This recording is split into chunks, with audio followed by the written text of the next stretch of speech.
بسم الله الرحمن الرحيم. أولا السلام عليكم ورحمة الله تعالى وبركاته. دمان أصحابتي ku xiran channel YouTube-ka iyo page Facebook-ka aqoon kororsi online academy. maanta waxaan qaadaynaa insha Allah wax qabadka 11aad maadada xisaabta ah fasalka 8aad. chapter-ka 5aad ayaan qaadaynaa insha Allah. su'aashan inoo qoran waxay tahay fududee tibcaha aljabra ee soo socda. su-aasha koowaad waxaan la weydiiyay 3 xa oo lagu daray 2 ya oo lagu daray xa laga jaray ya. marka su-aashan haddii aan halkan ku fududeeyo waxaan haysanaa misna la siiyay 3 xa oo lagu daray 2 ya bracketka soo xir oo lagu daray bracket kala furo xa laga jaray ya ayaan qaadan doonaa insha Allah inaan fududeyno. waxaan idin soo gudbinaya anigoo ah Ustaad Abdiwahaab insha Allah. channelka haddii aad ku cusub tahay waxay noo saartaa subscribe si casharada kuu soo gaaraan. marka si aan su-aashan u fududeyno waxaan sameyn doonaa inaan ka saarno parentheses mise bracketka si aan wixii markaasi like terms ah aan dhinaca u wada marino, wixii aan like terms ahayn mise isku xarfa ahayn dhinaca soo wada marino. inta marka bracket ka saar waxay noqonaysaa 3 xa oo lagu daray 2 ya plus oo la raaciyay xa oo laga jaray ya. kadib waxaan sameynayaa xarfaha isku midka ah ee dhinac soo wada mariyo si markaas aan soo wadno aan kala jaro. inta waxaan haystaa 3 xa, inta waxaan haystaa xa kaligeed labadan tire isku dar waxay noqonaysaa 3 xa oo lagu daray waxaan ku darayaa 1 xa plus ay leedahay. inta waxaan haystaa 2 ya, intana waa ya kaligeed marka waxay noqonaysaa lagu daray 2 ya oo laga jaray ya. equal waxay leegtahay 3 xa haddii lagu daro xa waxaa ka soo bixi doonto 4 xa soo bixayso. inta jawaabteedu waxay noqotay 4 xa oo marka qaybtan haddana fiiri waxaa haystaa 2 ya oo laga jaray ya. haddii 2 ya laga jaray 1 ya waxaa soo baxayo plus ya kaliya soo bixayso. marka meeshan lama qoran doono 1 ya ma soo bixayso waxaa leedahay ya oo kaliya halka laguma muujiyo qaybtaas horgalaha ah. hogalaha waa la qariyaa caadi ahaantiisa. marka waxaa soo baxday qiimaha inay la eg tahay 4 xa plus ya waa 4 xa plus ya. aan fiirino marka qaabka loo xaliyay labadan qayb aan soo qaadanay. inta waxaan haystaa 3 xa oo lagu daray xa, inta waxaa ka soo baxday 4 xa plus inta labadan waa la kala jaray waxay noqonaysaa ya oo kaliya. marka furfuristas waa qalad, qaabkan ayaa sax ah inaa fahanteen waan filayaa qaybtaasi su-aasha qaybteeda koowaad. qaybta labaad ayaan u gudbayaa. tan waxaan haysanaa 8 ya oo lagu daray 2 laga jaray 5 ya oo laga jaray 7 lagu daray 12 ya. marka su-aashan soo qaado bracketkan ka saar. marka qaabkani u qoran tahay su-aasha waxaan sameynayaa in dhinac soo wada mariyo xarfaha isku midka ah. inta waxaan haystaa 8 ya, inta waxaan haystaa 5 ya, intan waxaan haystaa 12 ya. marka intaan isku xarafka ah oo ya-da wada wadato dhinac soo wada mari. 8 ya 5 maxay wadataa calaamadeeda minus soo qaado waxaa leedahay 5 ya oo lagu daray 12 ya. kadib waxaa leedahay plus 2 iyo waxaan soo qaadanayaa minus 7 lagu daray 2 laga jaray 7. kadib intaan marka labadan tiro way kala jarmayaan. inta waxaa u qarsan plus, intana waxay wadataa minus. marka laba tiro oo kala calaamad ah way kala jarmi doonaan. haddii isku calaamad yihiinna waa la isku dar lahaa. marka tirooyinka haddii isku calaamad noqdaan oo ay noqoto minus minus ama haddii ay noqoto plus plus labaas tiro waa la isku daraa. laakiin haddii kala calaamad ay noqdaan ama plus uu soo hormaro mise minus uu soo hormaraba midkay doono ha ahaatee labaas tiro waa in la kala jaraa. hadda marka meeshan waxay noqotay 8 ya laga jaray 5 ya waxaan ku soo haray 3 ya. 3 ya ayaa waxaan ku darayaa 12 ya. kadib waxaa soo baxday 10 iyo 5 ya. inta waxay noqotay 10 iyo 5 ya. intan waxaa ka soo bixi doonto labadan tire kala jar, haddii la kala jarna waxaa ka soo baxayo minus 5 ayay noqotay. marka inta haddii aan ku noqdo mar kale qaybtan waxaan haystaa 8 ayaa waxaan ka jaray 5. inta waxaa soo baxday qiimo ah 3 ya. 3 ya waxay wadataa calaamadeeda plus waaye sababtoo ah lambarka weyn calaamada wataan fiirinayaa.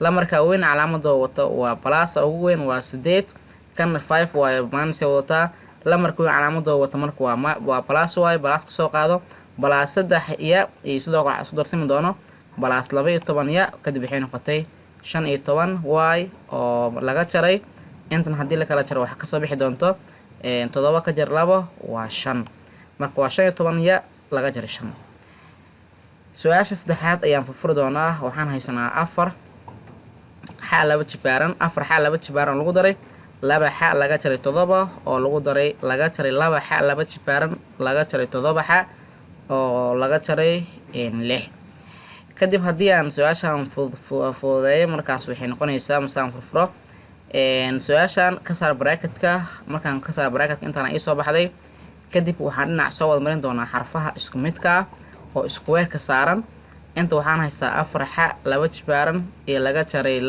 xa laba jibaaran labaa soo hormari waa tan marka kadib waxaan ku xijinayaa xarfaha kale oo xaada ah lagu daray 2 xa iyo waxaan kaloo haystaa laga jaray 7 xa soo qaado lagu daray 2 xa laga jaray 7 xa kadib waxaa leedahay soo qaado laga jaray 7 sidoo kale laga jaray 6 marka labaas qayb haddii aan soo qaato maadaama ay yihiin tirooyin markaas isku calaamad ah oo like sign ah waxaan sameyn doonaa marka labadan tiro kana wuxuu wataa plus kana wuxuu wataa minus 4 laga jaray 2 inta waxaa kasoo bixi doonto 2 waxaa saaran xa laba jibaaran kadib waxay noqotay 2 xa laba jibaaran inta waxaa haystaa 2 xa intana waa laga jaray 7 xa marka inta waxaa haystaa plus intana waa minus waxay noqonaysaa 7 laga jaray 2 haddii 7 2 laga jarno waxaa soo bixi doonto 5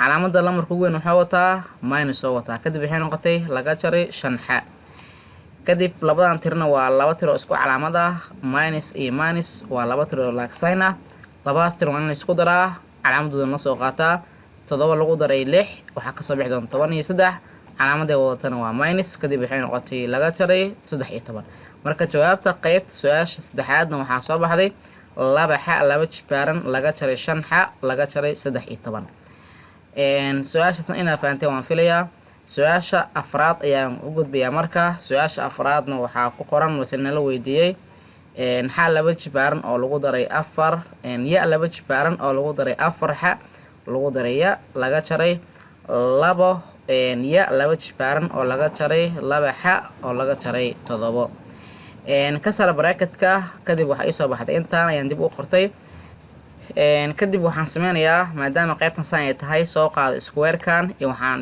dhinac soo marsan doonaa qaybtan square-ka saaran inta waxaan haystaa plus ya laba jibaaran intana waxaan leeyahay minuskan ayaa inta ku dhufanaya waxaa soo bixi doonto laga jaray 2 ya laba jibaaran qaybtan kala soo qaado waxaa haystaa 4 xa inta soo marso waa 4 xa inta calaamadeeda waxaa haystaa minus 2 xa sidoo kale inta waxaa haystaa plus 6 soo qaado plus 6 intana waa minus 6 kadib waxaan sameyn doonaa in labadan tiro aan kala jaro waa ya laba jibaaran haddii laga jaro 2 ya laba jibaaran waxaa soo bixi doonto laga jaray ya laba jibaaran labadan tirna waa inay kala jarmaan maadaama ay yihiin calaamado plus iyo minus ah 4 xa haddii laga jaro 2 xa waxaa soo bixi doonto plus 2 xa sababta plus u qaata waxay tahay lamarka ugu weyn calaamadoo wato waa plus waa inaan qaato calaamadiisa waxay noqotay plus 2 xa laga jaray sidoo kale labadan tiro waa in la kala jaraa oo waxay noqonaysaa laba tiro oo kala calaamad ah inta waa plus qaybtan kalena waa minus 7 haddii laga jaro 6na waxaa soo bixi doonta 1 lamarka ugu weyn calaamadoo watana waa minus waxay noqotay laga jaray 1 inaan fahanteen waan filayaa su-aasha afraad ee maadada xisaabta ah fasalka 8aad gaar ahaan cutubka markaasi shanaad ee loo yaqaan aljabra ayaan ku guda jirnaa weli su-aasha shanaad waxay tahay oo ugu dambeysa waxqabadka 11aad haddii wadada Maka al-Mukarama ay dhererkeeda ay tahay 4 xa laga jaray 8 kilomitir laguna daro wada kale oo dhererkeeda ay tahay 2 xa oo lagu daray 1 kilomitir fududee tibxaha aljabra kadibna ku badal qiimaha xa ama qiimaha x in la eg tahay 3 waa imisa wadarta dhererka wadooyinka marka haddii aan marka koowaad fududeyno su-aashani waxaan haysanaa qaybta koowaad wadada ah iyo qaybta labaad la sameyn rabo. marka labadan qayb haddii aan dhinac soo wada marino ama bracketka aan ka saarno waxay noo soo baxday intaan. marka inta waxaan haystaa 4 xa, inta waxaan haystaa 2 xa. marka labadan tiro haddii aan isku dar waxa ka soo baxday qiimaha waa 6 maadaama aan isku dar labadan qayb oo ay noqotay 4 xa lagu daray 2 xa waa like sign calaamad isku mid waaye waxa ka soo baxday 6. sidoo kale waxa calaamad isku mid ah laga jaray 8 iyo sidoo kale plus 1 dhinac soo wada mari intaan wada keenay waa kan wuxuu wataa -8 waaye kana waa plus labadan tiro kala jar waxay noqonaysaa 7 lamarku calaamadda watana waa plus kadib waxay noqotay lamarku calaamadda wato waa minus kadib waxay noqotay -7. waxaan soo helay inay tahay su-aasha qaybta koowaad xa 6 xa laga jaray 7. kadib waxaan sameyn doonaa qiimahan xa ayaan waxaan ku bedelayaa tirada aan ku bedelanayo qiimaha xa oo waxaan ku bedelanayaa 3 ku bedelo. wadarta marka saan usoo saaro wadarta qiimaha xa ayaa waxaan ku bedelanayaa 3. waxay noqonaysaa 6 lagu dhuftay 3 oo laga jaro 7 waxay leegtahay inta waxa ka soo baxay 18 laga jaro 7 kadib waxay noqonaysaa 11 kilomitir. marka wadarta wadada waxay noqotay 11 kilomitir noqotay. inaan fahanteen waan filay qaybtaasi example-ka ama wax qabadka 12 ka bilaabina insha Allah in casharkan qaybtiisa xiga. haddii aad ku cusub tahay channelka iyo sidoo kale page-ka Facebook-ka aqoon kororsi online academy commentiga like share iyo sidoo kale subscribe-ka waxay noo tahay dhiirigelin in casharkan sii wadno. halkaas ayaan ku soo koobay insha Allah. Assalaamu calaykum waraxmatullaahi tacaala wabarakaatuh.